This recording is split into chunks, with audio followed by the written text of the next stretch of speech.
AP Møller and your role within the organization. Yes, of course. So AP Møller Capital is a emerging markets fund manager set up in 2017, so we're pretty new, which is backed by the AP Møller Foundation, and also we've subsequently raised a $1 billion fund focused entirely on African energy and transport infrastructure. Okay. And within that, we're four partners who set this up together with the AP Møller Foundation. And my functional responsibility is to run the investment function within the group. Fantastic. Jens, you spoke on the private equity panel earlier on today. What were your key takeaways? It was a good debate. I mean, I think it's a tale of two worlds in the sense that the opportunity is still there. I mean, Africa is still the fastest growing continent. GDP growth is probably 2 times what you find in OECD countries. There are still some challenges, and I think for E&P companies, it's really around, I would say, mobilizing capital, which links a little bit back to justifying risk-adjusted returns. I think for funds like ourselves, focusing more on the midstream and downstream and a sort of more general infrastructure sector, it's more about putting together the right and the good projects. And if you find good projects, then capital will follow suit. But matching good projects in relatively small economies by, I would say, OECD standards. Nigeria is the largest economy, but getting, I would say, commercial or bankable off-takers for infrastructure projects is one of the, I would say, key constraints. It's doable, but it's probably what's limiting the scope of investments. So taking that into consideration, what do you think the next 5 years look like for the African energy industry? I think you're still looking at a continent that is going to grow and outgrow OECD markets. Population is growing 2-3% per annum. GDP held constant, that would match OECD GDP growth rates. I think there is, in the energy space, there is a transition to gas. I think we're seeing more and more domestic gas producers coming online.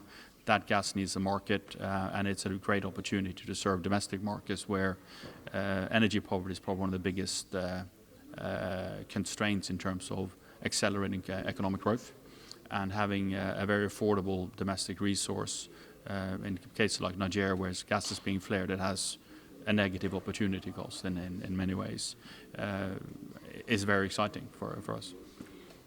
Talking about it being exciting, why is it attractive for you to invest around Africa's energy sector?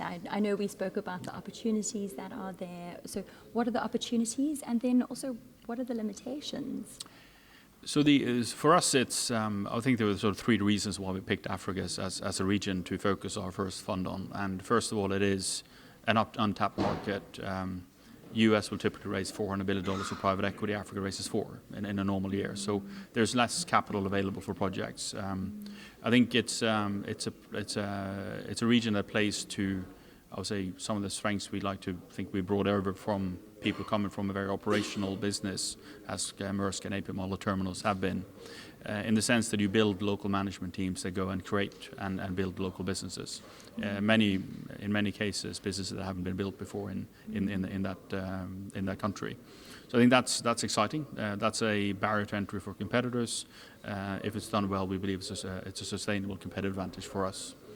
And then I think thirdly, there is an element of recognizing that Africa has to, I would say, grow as well, and it cannot be left behind. So there's an element of doing well by doing good, even though we are a commercial venture. Fantastic. And now I know your access to good advice and research is ample. Why attend an event like the Africa Assembly, and how has it benefited you today?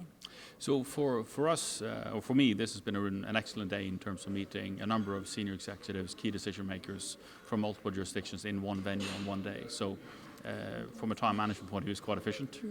There are also some really good debates, whether they are the sidebar conversations over coffee, or they are the plenum debates here, where I think you find good, genuine discussions going on about some of the real issues and opportunities.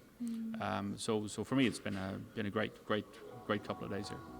Fantastic. That's so great to hear. Thank you so much for your time, Jens. Thank you very much. Thank you.